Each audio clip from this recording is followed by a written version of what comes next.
આપણા સૌ માટે એક સમાચાર સામે આવી રહ્યા છે, પરંતુ એ સમાચાર દુઃખના પણ છે અને સુખના પણ છે.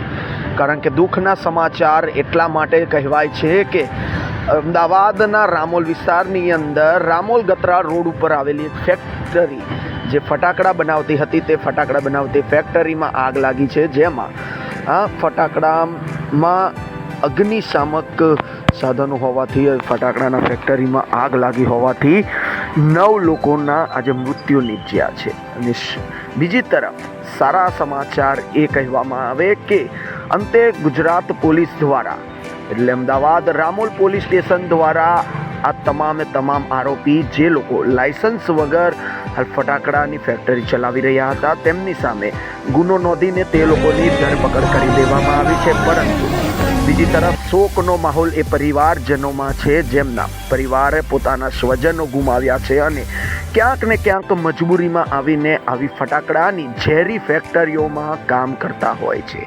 ત્યારે સરકાર બીજી તરફ શું નિર્ણય લે છે આવા તંત્રો સામે, તે હવે આપણે જોઈશું.